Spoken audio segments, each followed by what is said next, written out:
Now, why do you, in your honest opinion, Al, why do you think Cloughy failed? I mean, there's people that says he didn't have the players on his side, the players wasn't playing for him. The Leeds United team, you were all getting to a certain age, and probably one or two players would be moved out within the next few seasons. But Brian, if memory serves me right, I think did he bring in Duncan McKenzie, John O'Hare and John McGovern quite quickly? Was it just too much too soon? What's your opinion? I think, looking at Brian, how, Brian's arrogant. Yeah. People say he's arrogant and what have you, and he'll call a spade and what have you. Yeah. I've nothing against that. I mean, I tend to be like that if I was honest. And I'd rather have people like that than someone who are two-faced and what have you. Yeah. But the way I look at it, I think Brian Clough was the right manager at the wrong time. Yeah. And what I mean by that is that great side, and I'll tell you now, call me biased, but that's one of the greatest teams this country's ever seen, ever likely to see. I agree.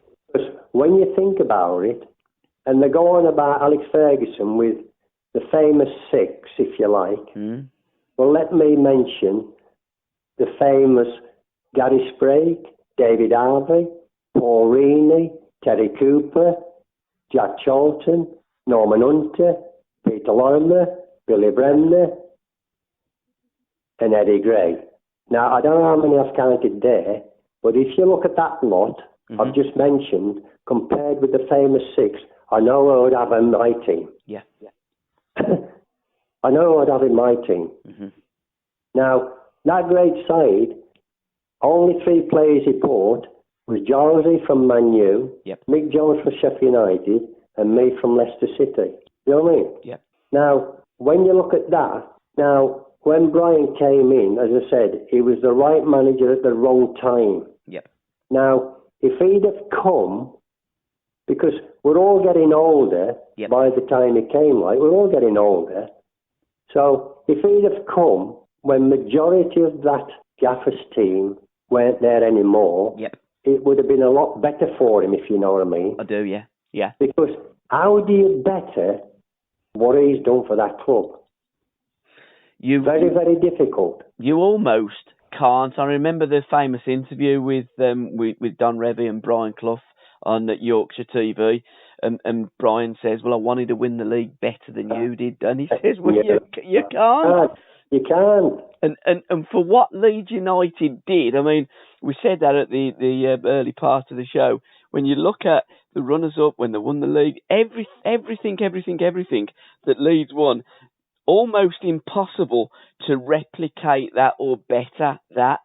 Like you said, do you think that was one of the reasons that... I'll tell you another thing, Paul, while I'm remembering, because I tend to forget it like at 73 years of age.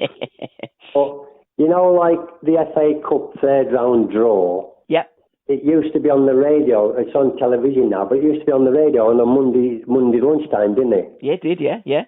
Do you remember that? Yes, no, I do, yeah. This is when the FA Cup third round, where the first and second division clubs come into it, like with third and fourth and non-league. Well, across the road from Ellen Road, there used to be a calf called Sheila's Calf. Yeah. Which ended up, Terry Orriff went out with the daughter of the people who owned the calf. Right. But we called it Sheila's Calf. Now, after we finished training, all of us used to go into this calf, but like, we'd go into the back room, which is like their lounge, the owner's lounge, if you know what I mean. Yeah. The make us a cup of tea and that. And we'd be listening, all the players, after training, that's how close we were, we'd listen to who we've drawn like. Yeah. All the time. I mean, that's the spirit of the club. We were like one. If anybody kicked one of us, we all bled. Yeah. You know what I mean? And with Don Revie going to manage England, and Brian had said in that interview, you must have been so close to going to England, because I think you wanted a pop at the European Cup, and Don Revie said, yes, you're absolutely right, I did. Yeah, that's right. Being hypothetical, and we can't do that because you were all of a certain age, if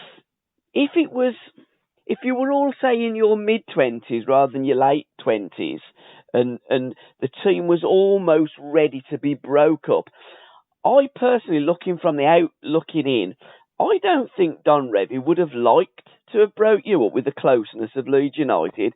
And I think Billy always said this. Yeah. And I tend to agree with him, is that the gaffer, he couldn't have said to any of us, well, I'm not going to pick you anymore, son. And I think you're right. You're thinking that. You are right. He wouldn't have wanted to do that. He wouldn't have wanted to do that. I mean, no.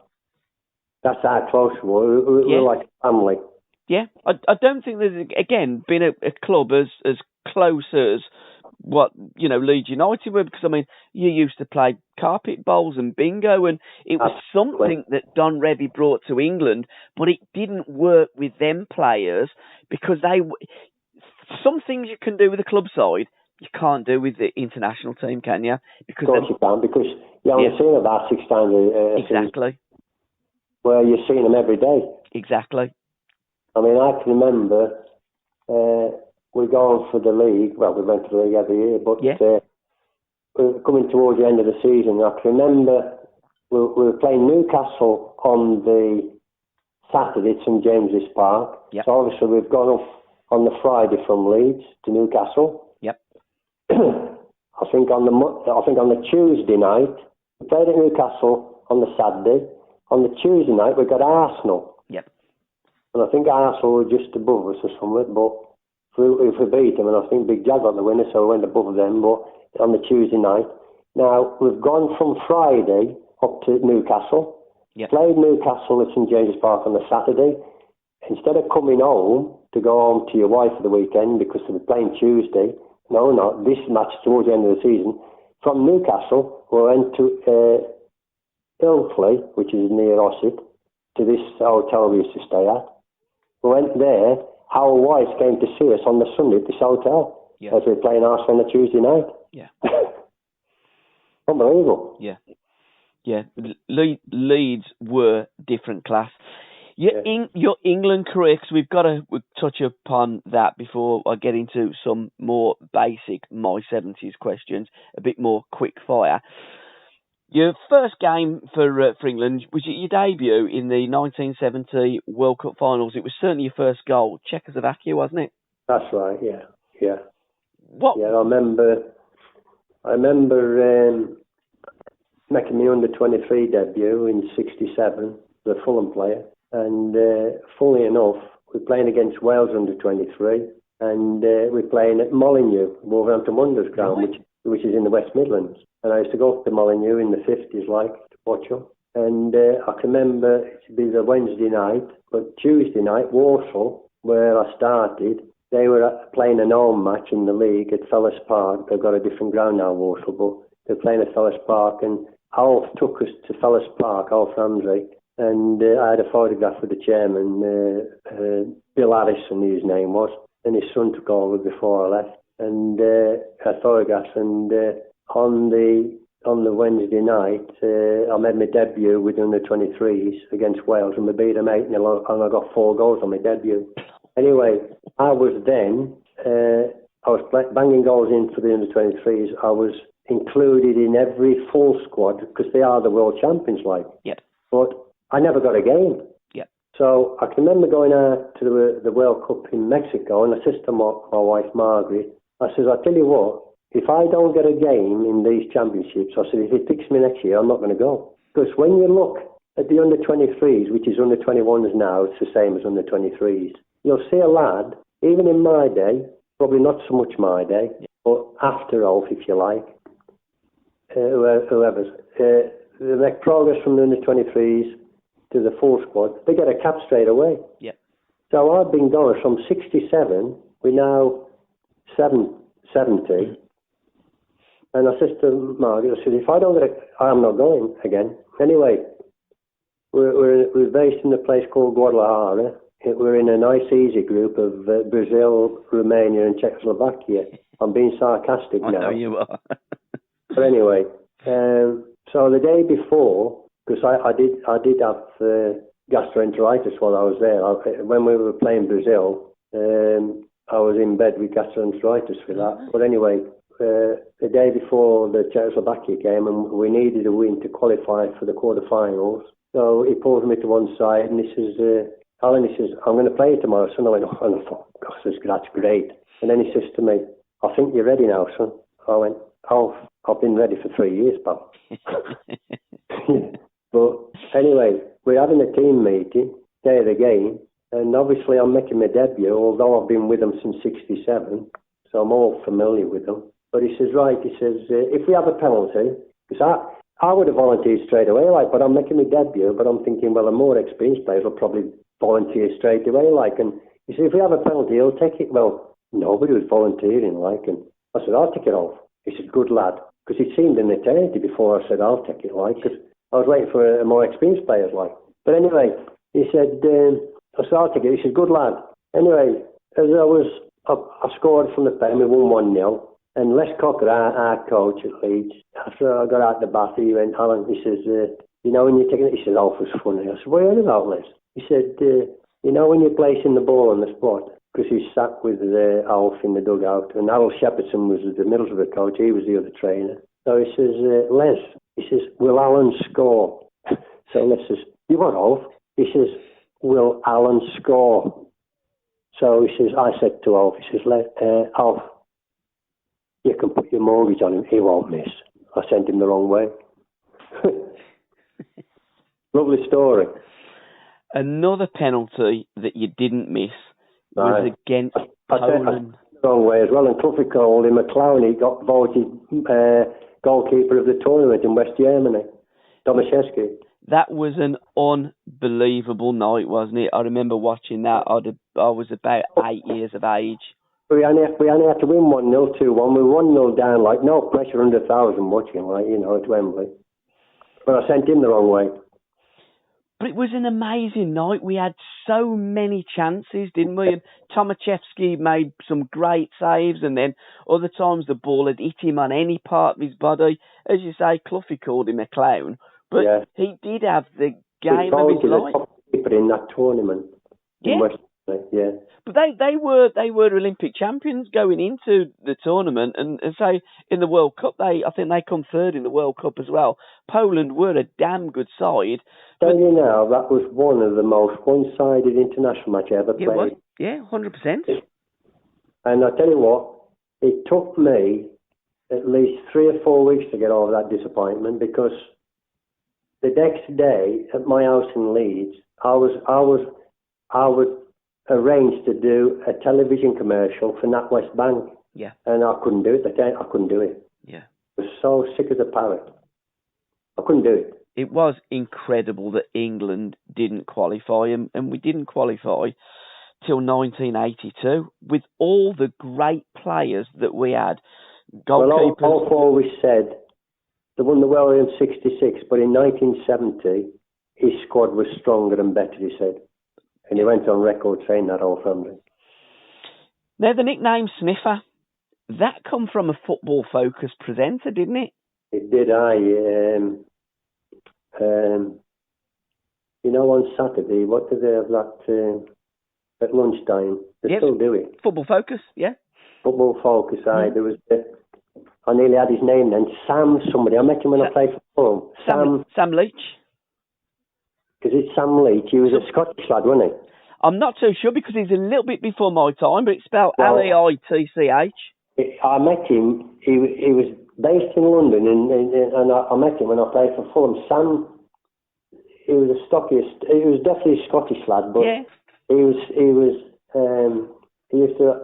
to use Football Focus. Well, our gaffer, we always like to watch Football Focus, which comes in at 12:30 till 1 o'clock. Yeah. Or whether we're playing at Ellen Road on a Saturday afternoon, or if we're playing away from home, we'd be in an hotel. So we'd have a room just for the players and that. And the gaffer, he let us watch Football Focus, and he'd have his team talk at 1 o'clock in the hotel or in the players' lounge at Ellen Road. So we're playing Man United. I'm in the second season now. Yep. And this is where the name Sniffer came from. So we're in the second season. We're playing Man United, Charlton Road and Best at Allen Road in the league match. So it is Sam Leach. You've got his name there. It is Sam Leach. So he said, he says, Leeds, and we're all sat there quietly, like. So he says, Leeds United against Man United, Allen Road this afternoon. Now he says, the player that Man United will have to watch is Allan Clarke, and it shows you my first season banging a few goals in for Leeds. So when the cameras went back in the studios in London on him, it's all quiet like, and he says, because like my nickname when I went there, because everybody got a nickname, because I was 6 foot, they used to call me Big Al. Yeah. Although I was thin as a rake, they used to call me Big Al, like. That was my nickname, Big Al. So he says, so when they show you these goals, he says, that's why his teammates call him Sniffer. Well, they just burst out laughing, like, and it stuck. and everybody, and I mean everybody, even the gaffer and even away teams and that, like, call me Sniffer. That's where I got it from. It was his fault. Did you like that nickname? Pardon? Did you like that nickname, Al? Oh, I didn't dislike it. I mean, it's just like a compliment. I sniff goals out. You didn't just sniff goals. You scored great goals as well as sniff them in the 6-yard box. I think when I hear people now, when I see people and that, and it is right. I mean, when you're kicking a football, Paul, you know when you go for power and you drive it. Yep. You go for power, but the side of your foot. Yep. You can get more accuracy than if you're trying to go for power. Do you understand what I'm saying? Now, Billy had a gift about this thing, but I could hit a ball with the side of my foot as hard as if I'm like with my instep, if you know what I mean. Yep. And it must have been a gift I had, because Billy says, I can't believe how hard you hit the ball with the side of your foot and you get more accuracy. Yep. But I've heard people refer to me that says, if you ever saw Allan Clarke, he says he passes the ball into the net. Yep. And that is correct. And you don't see too many strikers who've got that. In fact, I ain't seen anybody. You know what I mean? Pace and place. Yeah, but you get more accuracy because I've seen from the edge, I've scored goals from the side of my foot just outside the 18-yard box. Yeah. But I've hit the target where from there, 12 yards out, they've gone for power. It's like, been better than the bloody rugby goals, like, it's miles over. They go for power, pass it, and I did pass the ball in the net, left foot or right foot. And that's it, you were dual-footed, wasn't you? You'd score goals with your head, with your left foot and your right foot. But the thing is, though, when I left school and I joined Warsaw, like, when you're born, you're either left-footed, right-footed. Yes. I was a natural right-footed, and when I was at school, my teacher never said about, practice with your left foot, Alan. I just did what I did, like right-footed. Now, when I joined Warsaw, I used to get, the coach saw that I couldn't kick with the left foot. And to be, particularly as a striker, and as Paul Trevelyan calls, he don't say I'm a striker, he says he's a finisher. Yep. Big difference, he's a finisher. He calls me a finisher, not a striker. Well, you were one of the greatest finishers that we've ever seen in British football. I was up, it's our centenary year this year at Leeds United, and yes it is. United Trust Fund, they hired this shop in the Merrion Centre in Leeds for a month, showing the memorabilia. Anyway, the chairman invited me to go and talk to the fans and what have you. Yeah. And also invited Paul Trevelyan. So I was with him a few weeks ago. Oh, lovely. He came up and he just said, he says he's not a striker, he says he's a finisher. And he says, I tell you now, he says, this is Paul Trevelyan talking to all the fans, the real fans. And he said, I'm a good friends with Jimmy Greaves. Yep. And now he says, Jimmy Greaves envies Sniffer Allan Clarke, because he says, he scored the winning goal. Now he says, Jimmy's played in the cup final, but he hasn't actually scored the winning goal. He's like, there's been more goals in it, if you like, but he says, he actually won 1-0, and he got the goal, and he says, I really envy Allan Clarke. This is Jimmy Greaves telling Paul Trippier. Is it a favourite goal that you scored? I mean, one of my favourites of yours was, I think it was Tommy Docherty's first game for Manchester United as the new manager, and the ball's come out, you've picked it out the sky, I think with your right foot, you've turned and you've just... Was that at Old Trafford? Yeah, it was at Old Trafford, yeah. It was a tremendous goal, that was. Yeah. Have you got a favourite, Alan, that you scored out of your many, many goals for Leeds in England? In answer to the question, there's like every goal I scored, I enjoyed every one of them. Yeah. Every one of them. But I mean, the Leeds fans, obviously, the goal at Wembley, whether it's a diving header, whether it's a right foot, left foot, it's the only time we've won the cup. They'll always remember that. But like, they're all important to me. Yeah. It's like, we were 1-8 against Barcelona, first leg of the European Cup at Elland Road, and I got the winner, made it 2-1. We took a lead over to the new camp. It's important. But I can remember, like, my first visit to Anfield. I was playing with Fulham, and I think Liverpool that year won the league, but Johnny Haynes, George Cohen, Bobby Robson, Graham Leggett, youth and experience, we beat them 2-0, and I got both goals. And my second goal, I went on a run about 10 yards. I picked the ball up 10 yards inside Liverpool's half, opposite end of the Kop, and I went past Tommy Smith, I went past Chris Lawyer, and Tommy Lawrence, the keeper. I did him on his near post, and I remember when I got back home on the Sunday at my house in Chesington, I remember reading the report on it, and Bill Shankly, the manager, says, Allan Clarke's second goal was one of the finest goals I've ever seen at Anfield at that time. So some are more special than others, but to me, all goals, enjoyed every one of them. If you could replay one game that you've ever played in, what game would you replay and why?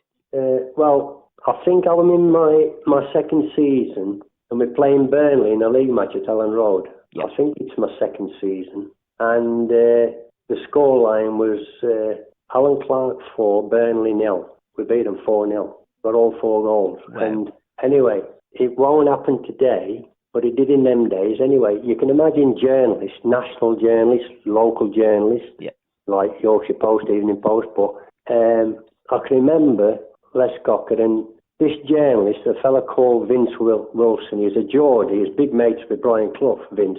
A lovely, lovely man.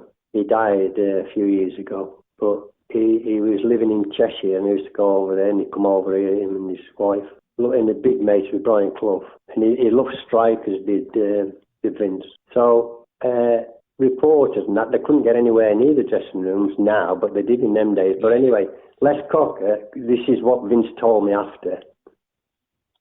Les had gone out to get some ice from the training room to bring back to the dressing room. And Vince says, Les and Vince knew, Les knew Vince. Like, he went, Les, he says, hello, Vince. He says, listen, he says, I need to talk to Allan Clarke. He scored 4 goals, like, you don't score 4 goals very often. So he says, Les says, oh, he's in the bath. So he says, go in the dressing room. He says, what? He says, you can go in the dressing room, and he says, he'll get out the bath in a minute. So when I come out, walking out into the dressing room from the bathroom with some of the lads, I saw this fella, and I'm thinking, who the hell is he? He's sat in where my clothes are, like, to put my suit on and that. Anyway, he said, oh, my name's Vince Wilson. He says, I write for the Sunday Mirror. But he says, you've scored 4 goals, like, you don't score. He says, I wonder if you could just take me through it. And the way Vince Hughes went on with him, he said, the way he just went bang, bang, bang, and he just, as if it's easy peasy, like. And we became great pals, Right. And as I say, he went on holiday in Nora with Barbara and Brian. And actually, Brian Clough, Vince told me this, when Cloughie and Peter Taylor of Forest, they were playing either Liverpool or Everton. So Vince where he lives, Cheshire, is not far, in Manchester. He used to go across and see him. And he's having a bit of, this is a Friday night, he's having a bit of meal with Brian and Peter. So Cluffy says to Vince, he says, Vince, how much do you owe on your mortgage like? He went, what?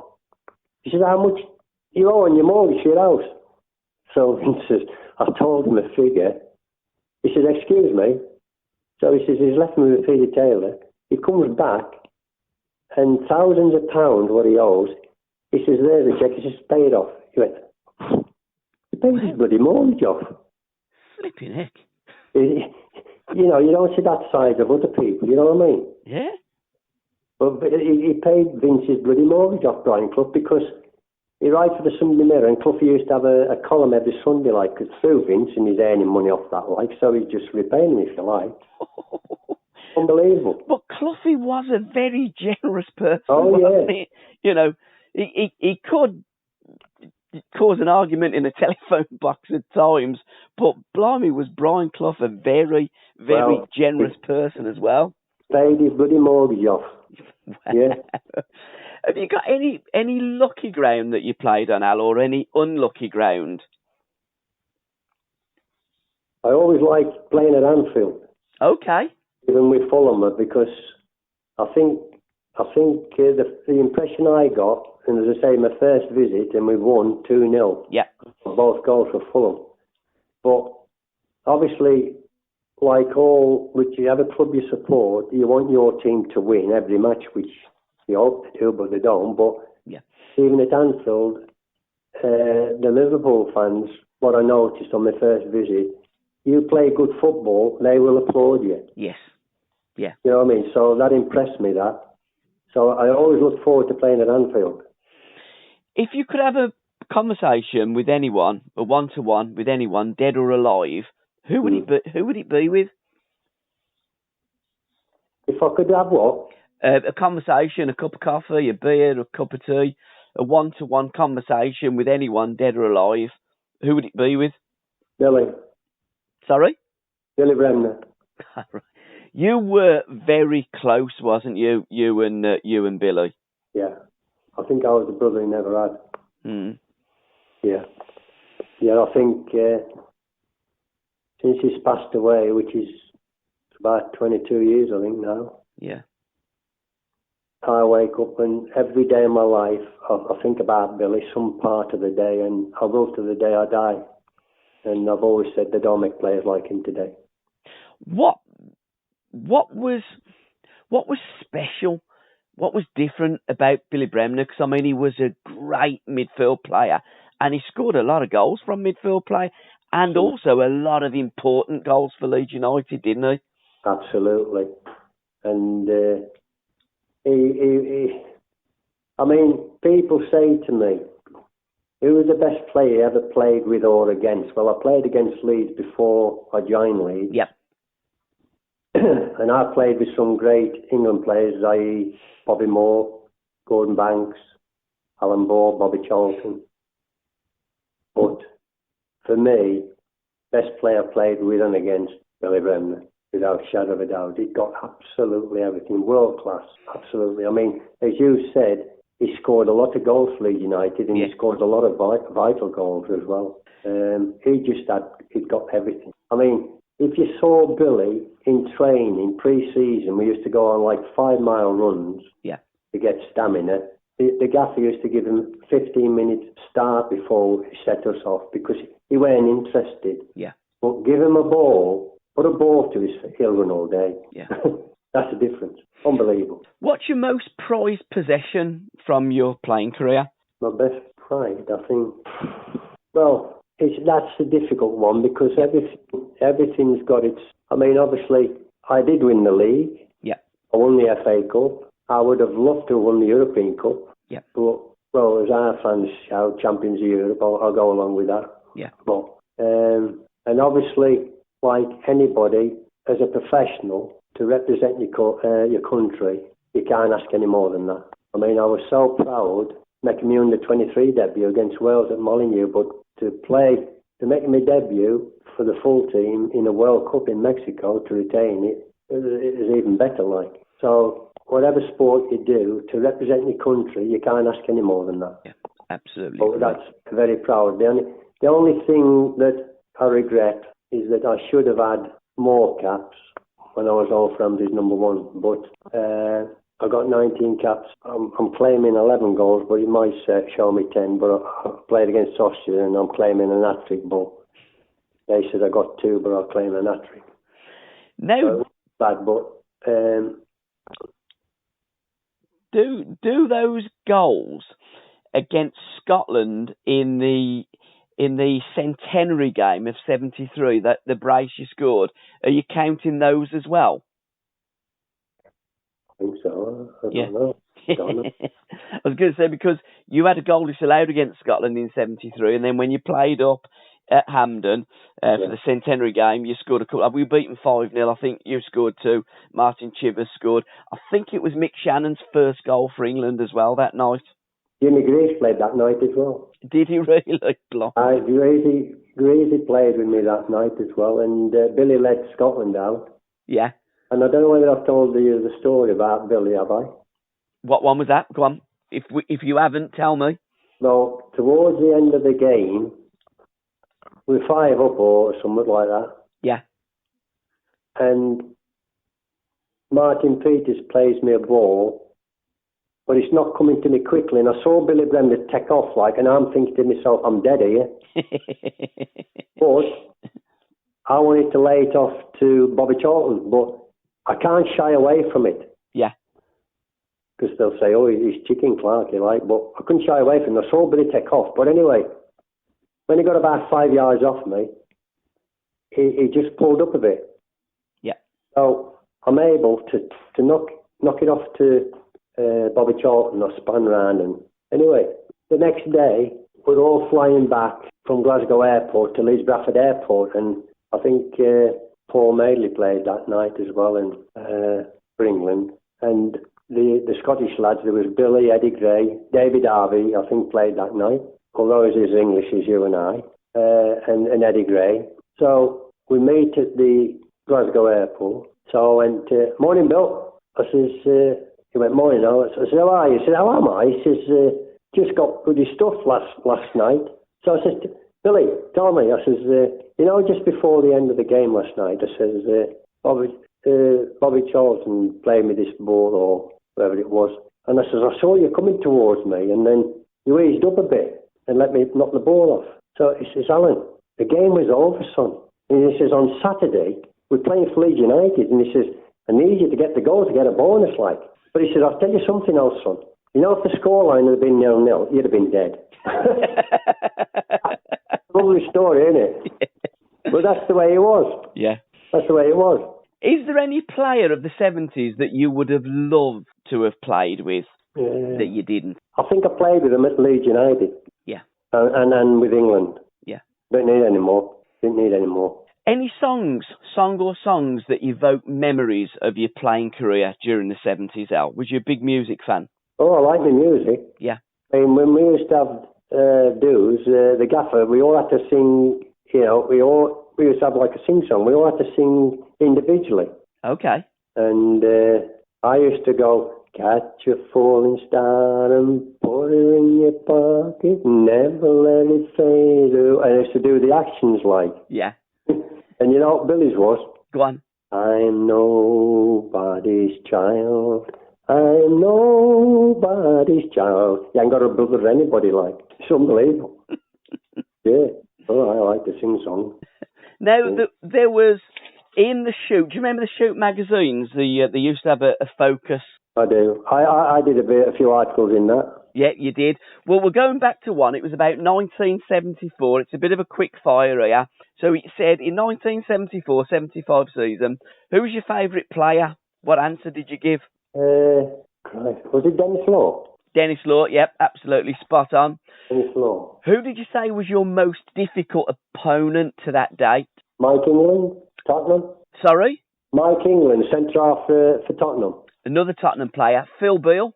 Phil Beale, eh? Yeah, Phil Beale. He said, most memorable match. What answer did you give back in the mid-70s to that question?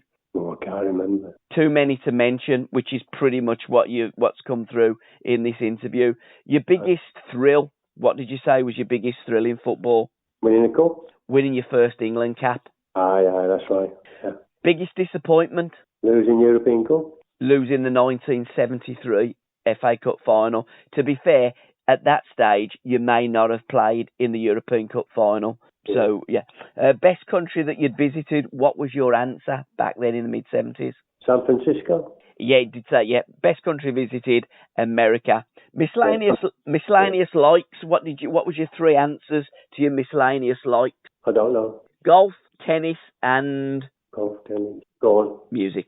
Music. What person would you most like to meet in 1974-75? Who did you say back then? Tell me. Jack Nicklaus. Yes. Your two favourite artists were, in the Shoot magazine, Football Focus on Allan Clarke. Two favourite artists, one was male, one was female. Right, go on. Shirley Bassey and Gilbert O'Sullivan. Yeah. And your two favourite TV shows were... Go on. Match of the Day and probably the best double act apart from you and Mick Jones. Who's that? Morecambe and Wise. Yeah, I used to like them, right? Yeah. And Al, can I thank you so much for your time, sir? It's been an absolute pleasure walking down memory lane with you and revisiting those halcyon days of the golden age of football, the 70s. Marvellous. And is it going to be in a magazine, this? It will be on a podcast, and we'll send it over to you. If you could send us a copy of it or something like that. I've got your proper mobile number now. There's a picture of you and Billy when Billy was playing for Leeds, and you were playing for Fulham. Have you got that photograph? Don't think so. No? Well, I sent it to your old mobile phone number. I'll send it to your new one, and perhaps you can take it off and print it out and stick it up there in your front room. I'll either get my wife or my daughter, because I'm not very technical. I can't do things like that. Definitely. We'll link up and we'll do that. Cheers, Al. You take care. Cheers, mate. Those were the days, my friend. Not the best days. Absolutely. Yeah. Thanks, Cheers. pal. God bless. Cheers, Bye. Al. Bye-bye. Bye. Bye-bye.